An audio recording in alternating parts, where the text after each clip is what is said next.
What is up, YouTube? What is up with the family out there? It's your boy G Consciousness in the building. And as y'all can see, I got Chris in the house with me. Chris, what's going on? Say hello to the people.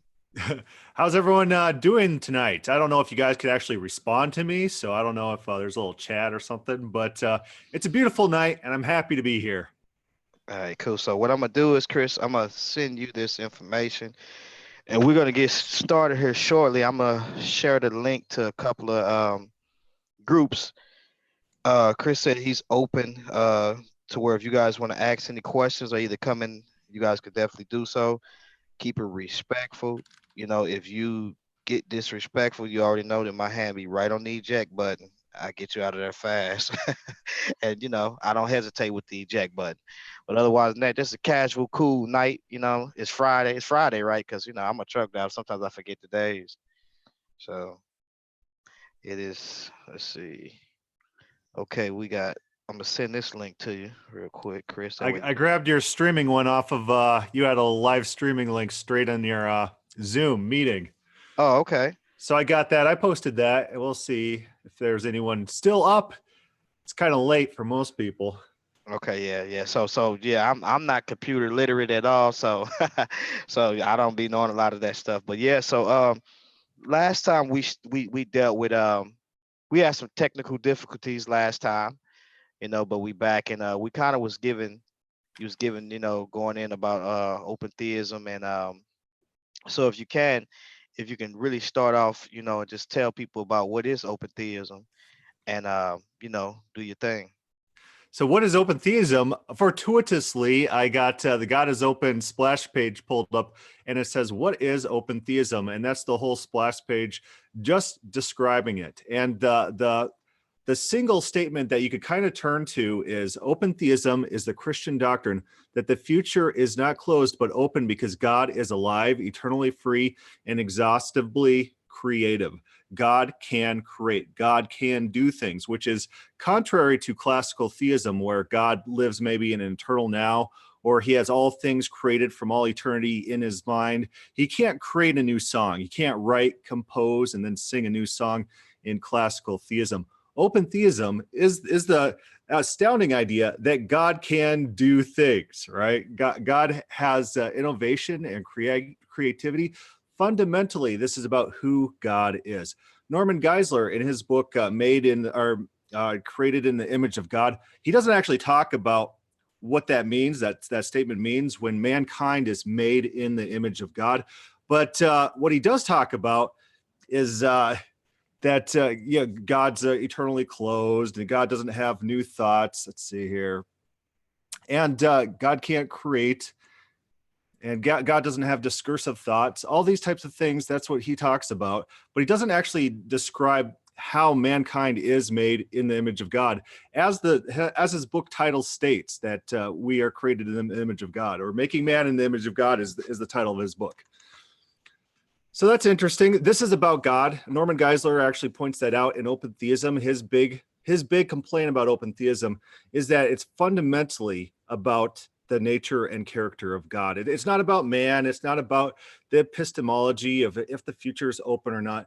It's about who God is. Fundamentally, is God creative? Is God dynamic? Is God living?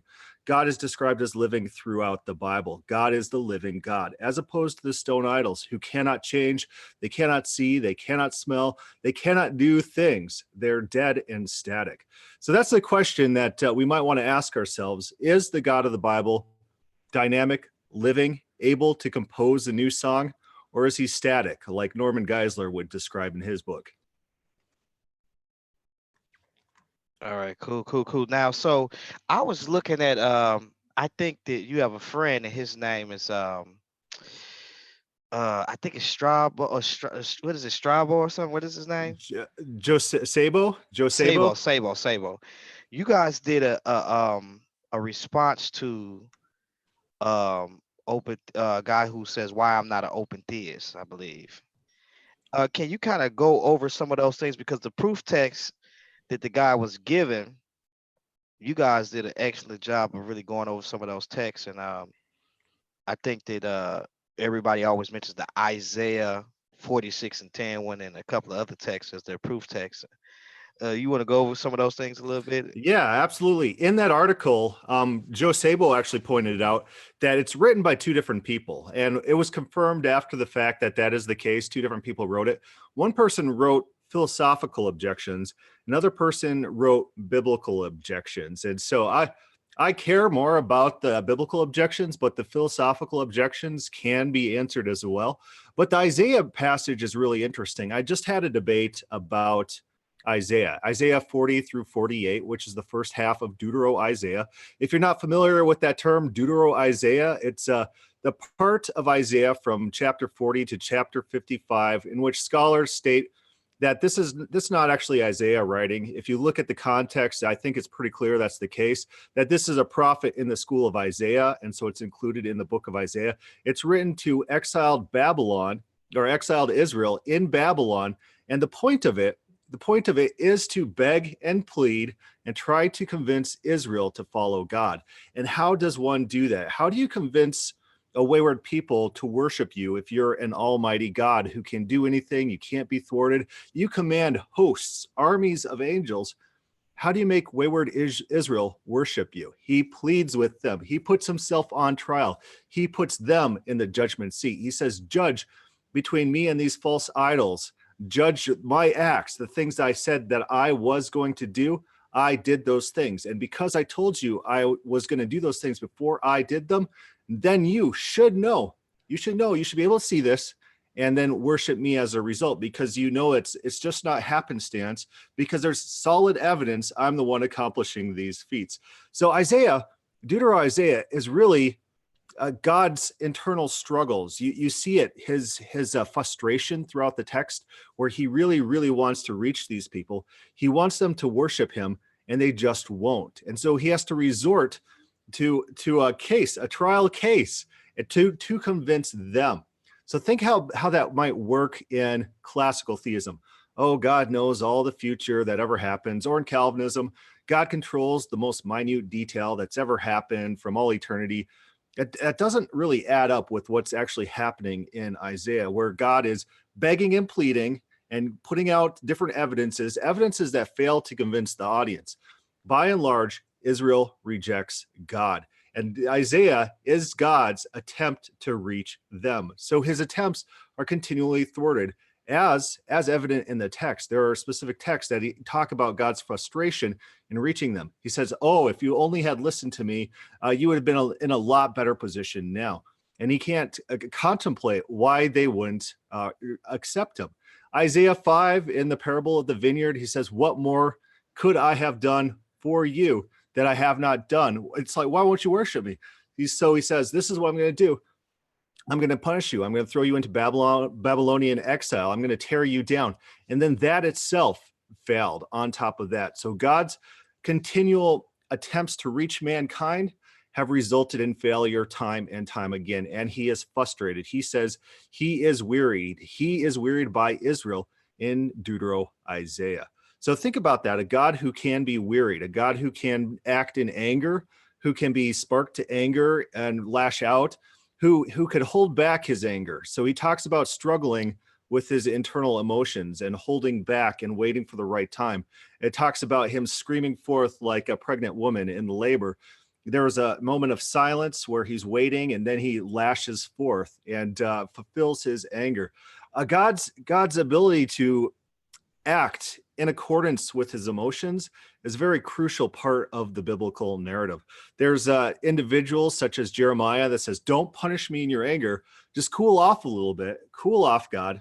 Think about this in the classical sense, that God has to have a cooling off time before he punishes someone, and then that punishment's not going to be as harsh. Cool off before you do that. And in the Psalms, some of the prophets say, hey, strike now while the iron's hot. These are my enemies.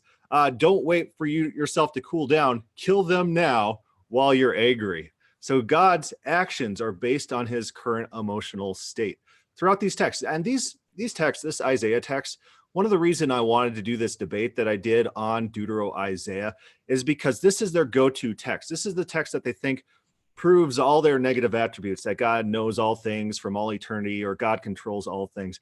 But the context, what's going on, the features of the text, the details of the text contradicts their metaphysical narrative that they want to impose on the text. God is being thwarted in the text. God's emotions rule the text. God's impotence to reach mankind, a wayward mankind, is on display. God is being thwarted. God cannot achieve what he's trying to achieve. And so this is why I love Isaiah. I've been reading Isaiah, various versions, and digging real deep into it in preparation for this debate and even afterwards. And it's a beautiful text as long as you know what's going on, if you know the context. We can't just be grabbing proof text out of context and trying to assume meaning to it. The context is a beautiful narrative. It's an inner struggle in God, in Deutero Isaiah. And if just missing that, you're missing the entire point of the text. Right now, listening into that, that'd be pretty extreme to a lot of these viewers. And so when you start dealing with like text, like what do you think about when God says he expected to get a certain type of what was it, grapes, but he didn't get that? And because I think that comes in mind to where God is expecting something, but it doesn't turn out the way that he expected. And that's in Isaiah, right? Yeah, Isaiah 5, I got it pulled up right here. And here's the thing, that all major Bible translations are translated by Calvinists. There's some translations who really they care about the text more than their theology, and so they'll say something like God expected something and didn't happen, but by and large they try to cover up these types of texts. But Isaiah 5 is pretty explicit. We have a parable and there's a vineyard, and guess what he does? He plants grapes, and it says right up here, he dug it out, he cleared it of stones, he planted it with choice vines, he built a watchtower in the midst of it, he hewed out a wine vat in it, he looked for it to yield wild grapes. And so God's expecting grapes, right? He's expecting grapes. He expects grapes to such an extent that in this parable, he hewed out a wine vat. There's an expectation. Does that wine vat ever get used in the parable? He says, but it yielded wild grapes. And now, O inhabitants of Jerusalem and men of Judah, judge between me and my vineyard. What more was there to do to my vineyard that I have not done in it? When I looked for it to yield grapes, why did it yield wild grapes? God's expecting good grapes. God's expecting his people to turn to him, and his expectations are thwarted throughout this text. And it even extends into Deutero Isaiah. We could pull up some texts there as well. But he's continually thwarted. He says, if only you would have turned to me. He talks in Isaiah 41 that they may see and know, they may consider and understand together. So he's doing things so people respond. Yet you did not call on me, O Jacob, but you have been weary of me, O Israel, in 43:22. Look, they're rejecting him. 45:6, that the people may know from the rising of the sun and from the west that there is none besides me. I am the Lord, and there is no other. He does these power acts so that they may know. By and large, they reject him. There's only a remnant that gets saved, that turns to him. He says, listen to me, you stubborn of heart, you who are far from righteousness. He calls these people blind. He says, you guys are blind. You're deaf. You can't hear. Listen to what I'm telling you. Look at what I'm showing you. Just don't superficially imbibe this in yourselves. Actually take it to heart. These are legitimate, compelling statements that God believes that he could reach these people that are failed to be reached. So look in Isaiah, the contrast. God is powerful. God can do what he wants. God is omnipotent. He commands armies. No one can oppose him. But he cannot reach a wayward, rebellious Israel. That's the juxtaposition. That's the real beauty underlining the text. God's internal emotional struggle between these two issues, which on the face value might cause some mental stress. And God states in the text, he is wearied by this. Definitely. And that's what I see in the text. And so what we see is like, and for the audience that's listening in, I put the link. Well, let me put the link in the chat room to where you can definitely come in and if you got any questions, or you can ask questions in the chat room. Um, you can do so now. But Chris, you can go on if there's anything else that you want to touch on. You can go on and touch on it. I'm still sharing the link out there. And, finna put this link in the description box. Someone says, is he saying the wild grapes are pagans, aka other nations of people? No, this is a very Israel-centered text. So God is attempting to reach wayward Israel, and he fails, as we see in the text. God laments, if you only had listened. He says, listen up, you blind, deaf. He does address Babylon later in Isaiah like 47 or so, where he starts talking about how Babylon was meant to punish Israel on behalf of Yahweh. Yahweh called them up to be his an actor of vengeance. When God says vengeance is mine, in the text in Deuteronomy in which he states that, what he means is he uses enemy nations to enact his vengeance. Sometimes he used mankind as his mechanism for enacting vengeance. And Babylon is used in Deutero-Isaiah and in Deutero-Isaiah. It also very similar to the Syrian captivity. They overstepped their bounds.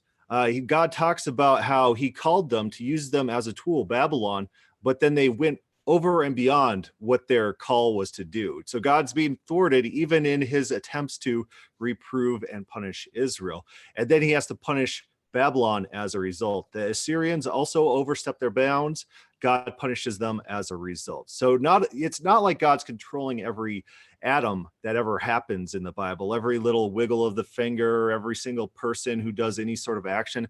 There's no divine control of all things. There's blunt instruments, and the blunt instrument in Deutero-Isaiah is Babylon. Okay, so on a scriptural basis, like for instance, when it says, I believe the nations did that which was beyond what he told them to do. Is that could that be used as a proof text in open theism? When it says the nations did that, let me go to the text. Matter of fact, let me grab that real quick. Let's see, because I think Okay, they. so Isaiah 47:6. I was angry with my people. I profaned my heritage. So look at God's emotions. God's emotions led to this action. And as I stated in my base in my debate, discursive reasoning is open theism. In classical theism, God has an eternal mind, an eternal knowledge of all things. There's no one thought leads to another thought leads to another thought. So when God's talking about how certain ideas or emotions led to certain actions, that's discursive thought. That is open theism going on right there. That's a rejection of classical omniscience. So if you believe God thinks things and has one thought that leads to another thought, you are an open theist. By definition, you have rejected the classical definition of omniscience.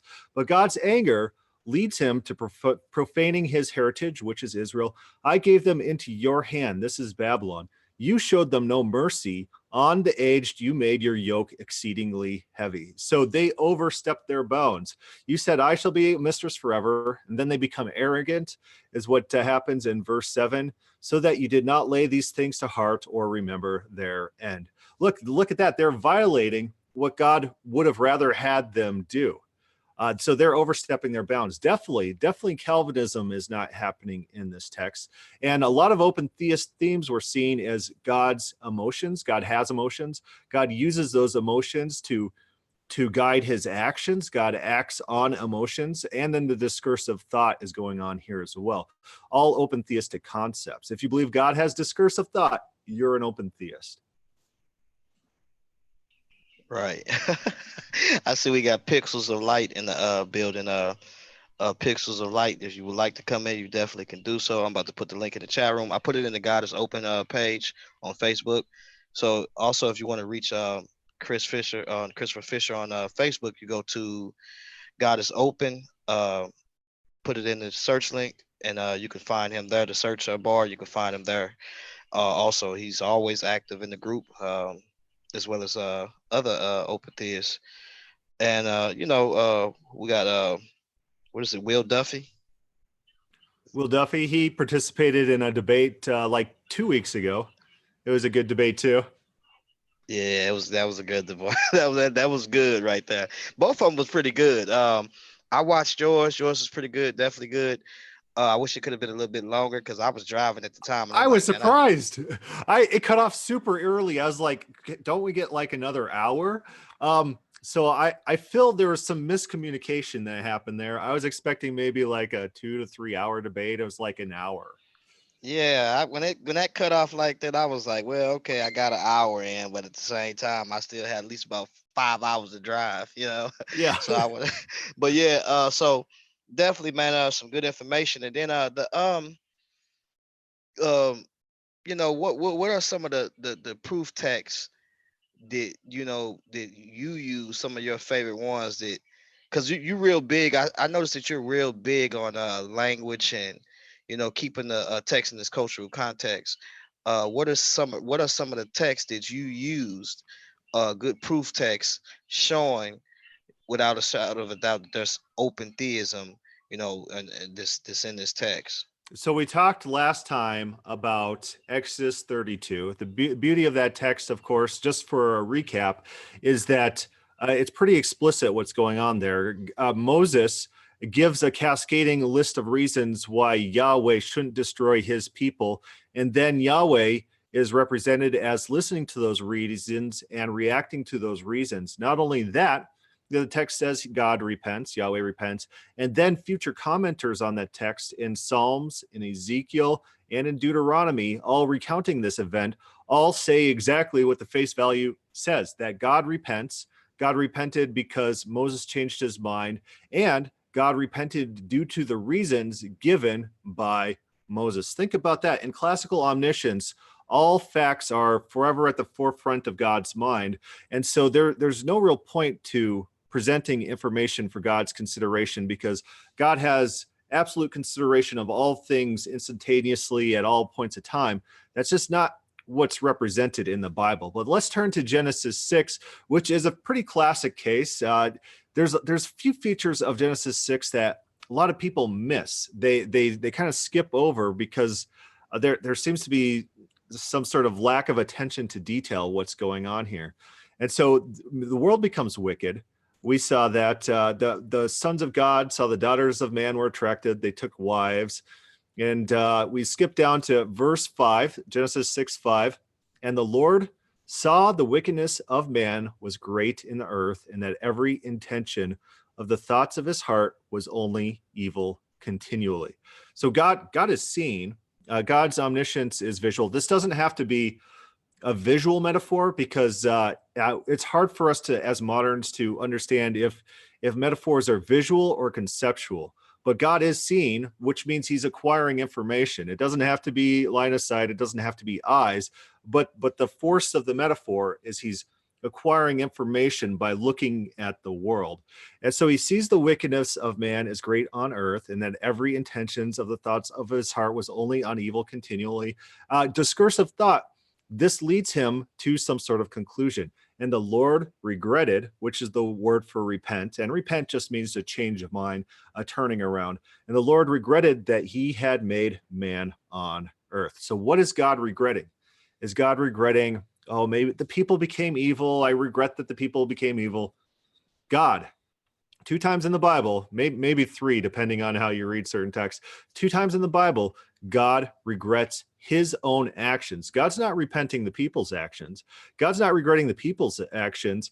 God is regretting his own actions. Basically, this is telling us if I were to do this all over again, I would not have made man. And the Lord regretted that he had made man on the earth. Notice who is talking. The narrator is talking. This is reinforced one verse later, which switches over to a personal quote from Yahweh. When we see the Lord in all caps, that's the proper name of God. That's Yahweh.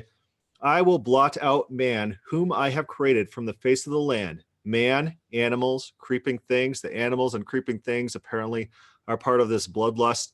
The birds of the heaven, for I am sorry I have made them. Then there's a twist in the narrative. So God looks down, the world is evil, and he regrets his own actions in this. God is taking responsibility. God is blaming himself a little bit in these actions. And you see God blaming himself in the fact that he's willing to undo his creation. He's regretting his act, so he undoes his act. God is taking responsibility for the way things have turned out. But the twist in the narrative comes next. Noah found favor in the eyes of the Lord. So eyes of the Lord, sometimes that's used as an idiom for angels. It could be that the angels argued in front of Yahweh in favor of Noah. It could be that God just finds a reason for saving Noah. It states that he was a righteous man, blameless in his generation. So maybe his goodness appealed to God. God decides, after he decided to destroy all of the earth, then he undecides to destroy all of the earth and save alive one man. And then the family get to tag along too. The family is not described necessarily as righteous, depending on if you want to say blameless in his generation, if you want to translate that. Maybe his kids were okay. I don't know. But a later text looking back on this kind of give us the implication that Noah's the righteous one and his kids get to tag along, as they often do throughout the Bible, that the kids get grafted into whatever the parents' punishment is or their blessing is. And so all earth is corrupt. He saves alive Noah. What happens? There's a global flood, wipes out everything. But then they get out of the ark. Let's see, maybe I don't have it highlighted. Okay, but here it is. Genesis 8, 20 and 21. There's another shift in the narrative. And Noah, this is Noah. Noah gets off the ark. He builds an altar to God, and he took some from every clean animal. Remember, the clean animals came in sevens, and some of every clean bird, and offered burnt offerings on the altar. And when the Lord smelled the pleasing aroma, God is acquiring from senses again. Isaiah also has a statement in there about the fat is not pleasing to God. What that is the aroma. God is somehow able to absorb or experience these sacrifices. When the Lord smelled the pleasing aroma, this seems to be an impetus to action. The Lord said in his heart, I will never again curse the ground because of man. Why? Why is this? For the intention of man's heart is evil from his youth. Wait a minute. I thought that's why God destroyed the entire world, because everyone was evil and they're all evil from their youth. God is never again destroying the earth for the exact same reason he destroyed the earth. What is going on there? The only thing that makes sense is God has come to realize this about his creation. This is his creation. He created man. He put them on earth. He sees that they've become evil, angry, murderous, bloodlust, and he learns something about them. They're always going to be this way. He's just going to have to live with this state of mankind. Mankind is always going to be evil. God is learning about his creation. This narrative is so powerful in God's first interactions with human beings. What's the first thing God does when he creates mankind? He brings the animals to man to see what man is going to name the animals. It's a curious thing. God is interacting with his creation, seeing what his new creation is going to say and do. And then we get the big letdown in chapter 6, where God regrets all of it. God learns too much about his new creation, wants to destroy them all. And then in verse 8, there's another reversal. God decides to go on with this flawed creation.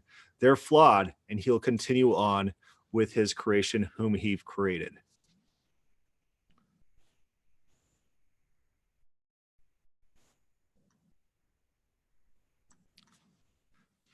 Are we still here? You're on mute. Are you on mute?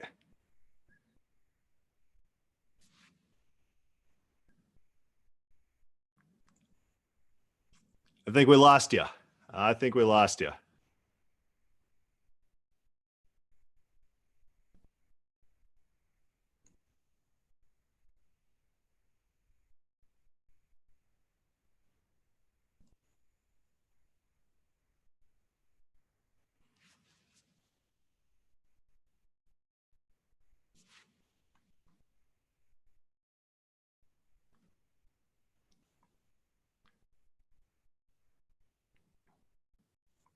Are we still here? Is anyone here?